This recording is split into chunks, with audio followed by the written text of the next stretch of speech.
حضرت ابو ہریرہ فرماتے ہیں رضی اللہ تعالیٰ عنہ کہ بھوک کی شدت سے میری کمر دوری ہو گئی، تو میں ڈرا کہ کوئی مجھے نقصان نہ ہو، تو مسجد نبوی کے ایسے گوشے پہ بیٹھ گیا جہاں لوگوں کا گزر ہوتا تھا۔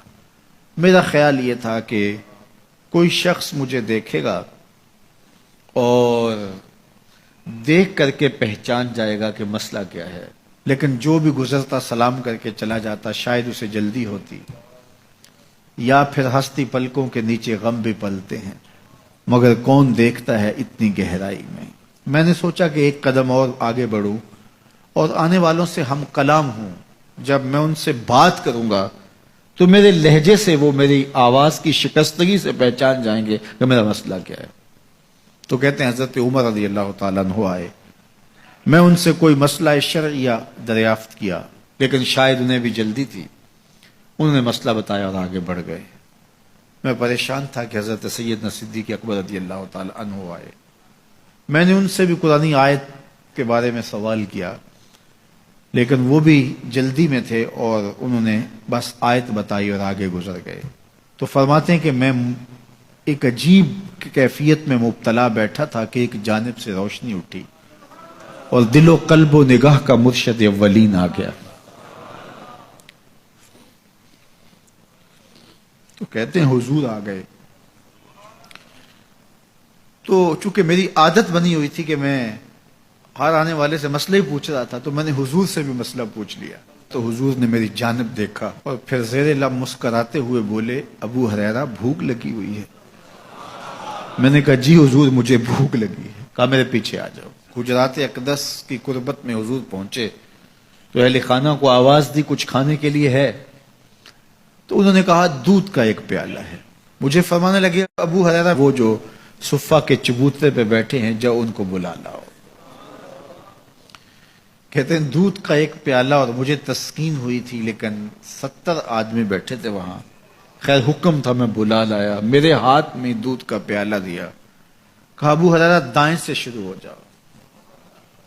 اب میں ایک شخص کو پیالہ دیا اور دودھ کو دیکھنے لگا، اور وہ سیراب ہو کے گٹا گٹ پینے لگا، اپنی بھوک اور پیاس مٹا چکا، اور میں نے دیکھا کہ ایک قطرہ بھی کم نہیں ہوا۔ میرے اندر جو پہلے وسواس اٹھ رہے تھے اور مجھے جو احساس ہو رہا تھا وہ مٹ گیا۔ پھر میں نے دوسرے کو پیش کیا، اس نے بھی سیراب ہو کے پیا، لیکن دودھ ایک قطرہ بھی کم نہیں ہوا۔ پھر میں نے تیسرے کو دیا، چوتھے کو دیا، 70 آدمی دودھ پی گئے، لیکن دودھ میں سے ایک قطرہ بھی کم نہیں ہوا۔ لگتا تھا رب نے اس دودھ کا تعلق حوض کوثر سے جوڑ دیا۔ تو حضور نے فرمایا ابو ہریرہ، میں نے کہا جی حضور۔ فرمایا کون باقی؟ میں نے کہا حضور ایک آپ باقی اور ایک میں باقی۔ تو فرمایا اب تم پیو۔ تو کہا کہ میں نے دودھ پیا اور خوب سیراب ہو کے پیا۔ حضور نے فرمایا اور پیو، میں نے اور پیا۔ پھر فرمایا اور پیو۔ میں نے کہا مجھے قسم ہے اس ذات کی جس نے آپ کو حق کے ساتھ مبعوث کیا ہے، میرے میں ایک قطرے کی گنجائش بھی نہیں ہے۔ حضور نے میرے ہاتھ سے دودھ لیا اور خود نوش جاں کرتے ہوئے فرمایا ساقی القوم آخرہم شربا، قوم کا جو ساقی ہوتا ہے وہ آخر میں پیتا ہے۔ تو دودھ کا ایک پیالہ 72 لوگوں کے لیے کافی ہو گیا۔ یہ صحیح حدیث کے اندر حضور کا معجزہ موجود ہے، آپ نے بارہا علماء سے سنا۔ لیکن اس تربیتی عمل سے بھی کبھی غافل نہ ہونا کہ 2 جہاں کا سردار ہے اور 71 آدمیوں کا جوٹا نوش جاں کر رہا ہے۔ آج جب دولت پھیل رہی ہے، لوگوں کے پاس وسائل زیادہ ہوتے چلے جا رہے ہیں، تو ان کو ایک دوسرے سے گھن آنا شروع ہوتی ہے، برتن الگ ہوتے چلے جاتے ہیں۔ اسی زمانے میں تمام افراد ایک ہی برتن میں بیٹھ کے کھاتے تھے۔ پہلے یہ ہوتا تھا ایک گلی میں 2 امیر رہتے تھے، 4 غریب رہتے تھے، 2-3 مخیر حضرات اور جو ہے وہ کچھ متوسط لوگ رہتے تھے، اور ایک چھوٹا سا کنبہ اور قبیلہ ہوتا تھا، اور وہ ایک دوسرے کی ضرورتوں کا خیال رکھتے تھے۔ پیسے زیادہ آ گئے تو اب امیروں کو اس گلی سے گھن آنے لگی، تو وہ وہاں سے نقل مکانی کر گئے، انہیں وہاں رہنا اچھا نہیں لگتا۔ یہ بات ذہن میں رکھیے گا کہ ہمارے دین نے ہمیں ایک دوسرے کے دکھ بانٹنے کی تلقین کی ہے، ایک دوسرے کے قریب ہو کے رہیں اور ان کی ضرورتوں کا خیال رکھیں۔